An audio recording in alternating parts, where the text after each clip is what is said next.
The Chinese New Year events have landed in Kingdom 2, which means we'll see them in all kingdoms within the next 12 to 24 hours. So stick around in this video for a full breakdown, and yeah, there is a lot of stuff we got to talk about here.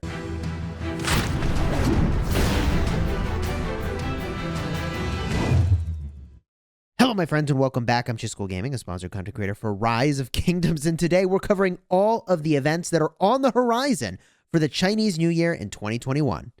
If you like Rise of Kingdoms guides that help you get value and smash your enemies, smash that subscribe button for those daily Rise of Kingdoms videos. Let's get right into this, which is that the new year is approaching. There's a whole bunch of events. I'm going to get right into these, and the big one that you're most interested in is the Lanterns of Togetherness. This one right over here is the moneymaker. This literally is the moneymaker for Lilith, but also some good rewards here. So, what do I see? There are 3 tiers to this event. Now, we're used to events having 2 tiers, a 7,000 gem tier where you get some extra stuff, and the basic tier where, you just go and you get free value if you don't spend any gems at all. But what we see here is a $10 tier on top of that. And in order to get access to that highest tier, you have to first spend the 7,000 gems. So this event has 3 tiers, and the rewards are solid.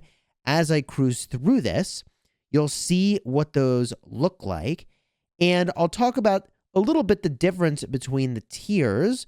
However, I'll point out that there are, at the 7,000 tier, some legendary commander sculptures. There are also legendary commander sculptures in the very base tier. So if you don't spend any gems, any money, you can get 10 legendary commander sculptures if you do a lot of resource gathering and barb hunting. Now, in the tier above that, however, there are gems that you can see here, 2,000 gems, 15 legendary commander sculptures. Here's another 500 gems. There is a permanent city skin, a lot of legendary commander sculptures in here, more gems. So it's definitely worth the 7,000 gems and spending a bunch of time and effort to try to get to the top of this tree. However, does it make sense to spend $10 on top of that? The thing that I see at the $10 tier, besides some emojis, okay, emojis are neat, is that it gives you more of the currency that is required for this event. So the thing you get in the paid tier is the ability to mellow out a little bit and have an easier time getting further in the event.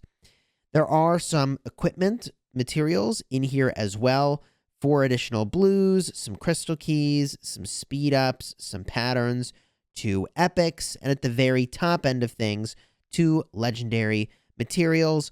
I think for the $10, it's reasonable. It seems like it's fine value. I don't know if it'd say it's out of control value. If we look at the info for this event, you use the colored papers to increase the level. You can also use gems to unlock the deluxe tier, and the second column of rewards, the supreme tier, is for the $10. Each colored paper that you use has a chance to multiply the experience, which we've seen before. Once your flower lantern reaches the max level, all the remaining colored paper will be exchanged for an equivalent of level 2 resource packs, which is not amazing. So having extras here is not great, and the level rewards can only be claimed once by each governor. The progress is not reset. The tip is to participate in the event to receive the rewards. Once your basic flower lantern reaches a corresponding level, you'll receive a golden ox lantern city decoration, and there's also the city skin. Once a governor has claimed the golden ox lantern, it's permanently unlocked for your city. Okay, now if we go and we just get a look at the city skin here, apparently I earned a Harvest Cottage city skin permanently. Wow, really? I don't remember doing that, but okay. Here we go. Down toward the bottom, Lucky Lanterns is the city skin. This is going to give you 5% archer defense at the cost of cavalry attack. I think that's okay. If you're into archers and you are not going to be using cavalry, probably rally lead or garrison captain might be hunting in that realm, then the defense is fine. But I think most people are probably using more cavalry than they are archers anyways in the open field. So I have mixed feelings about the skin. I don't think this is one that you got to just like slam dunk go and get, if that makes you feel any better.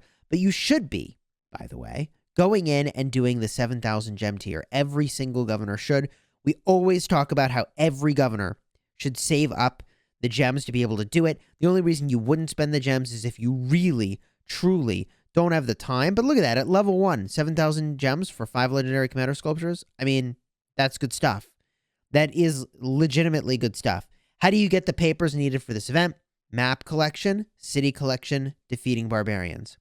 There's not a lot you can do to up your city collection. You use a production boost. That's it. There's not a lot you can do to battle more barbs other than spending your AP. I guess you could AoE barb farm, and if you're in Heroic Anthem, this is definitely a little weird because the barbs cost more. So for those players that are in Heroic Anthem, you either AoE barb chain because you should be doing it anyways, card up in the top if you want to see how you can pull down a legendary material a day, but you might have to go to your home kingdom to get the cheaper barbs if you're going to grind the ever-living heck out of this. Last but not least is map collection. Historically, you've been able to go in and just farm smaller amounts. You can create presets to go and do this for your marches, and that can give you potentially the max number of rewards for getting your map collection boxes. So the way that you do that is you do a preset for the same number of troops it would take you to gather at a level 1 node. You can gather at the higher nodes, you gather from it multiple times. Yes, this takes a long time, but over the course of the day, you can get a lot of these Spring Festival boxes. With that said, you'll need to test this to make sure it works at the very start of the event. In addition to the Ox, which honestly, those rewards are very good, there is the Lucky Red Packet. During the event, red packets can be sent to other governors via Kingdom or Alliance chat. Each packet can be claimed by up to 5 different governors. Ugh, this event. So your chat's going to get spammed with the lucky packets. The fastest first few people that tap the packet get some goodies. Sometimes there's something good in there, but not always. And if we tap the info button on the New Year's Approaches event, we can see that there are several events to expect. The Happy Year of the Ox is an event that we're very much used to. It's over the course of 5 days. There's no value to doing every single one of these quests. The rewards are linear, so you don't have to stress out. You get done what you get done. I think, honestly, the best rewards are not in this chest over here, but actually in each of the levels over here, especially the ones that give speed ups. So consider going and doing all of those. We're also going to have the Lanterns of Togetherness, which we were talking about earlier as being the event that looks really, really good. The Spring Festival Gifts, which gives you your lanterns. And there is going to be an arms training Lohar event. Historically, this event has always been about who can buff their March battling arms training Lohar the most. Card up in the top if you'd like to see my last attempt at that. I'll be very curious to see what legendary pattern they put in there, because historically they've been now putting legendary patterns into that event.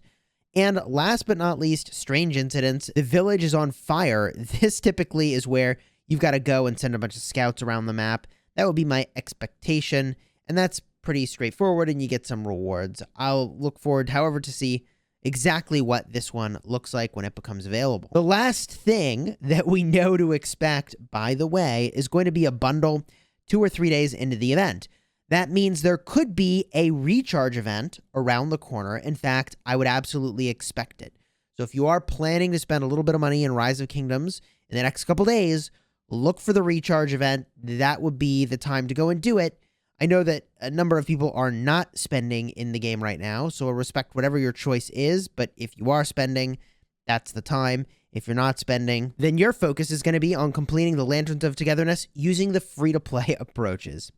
If you enjoyed this video and like to see when events are coming before they've actually landed in your kingdom, consider subscribing so that you get the latest and greatest Rise of Kingdoms news. This is our 3rd upload today, which is insane. Check out my video earlier tonight where we released a video, that's right, about new legendary commanders that just hit the game, Montezuma and Trajan. Here they are, Montezuma, Trajan. But we cover that way in depth in our other video.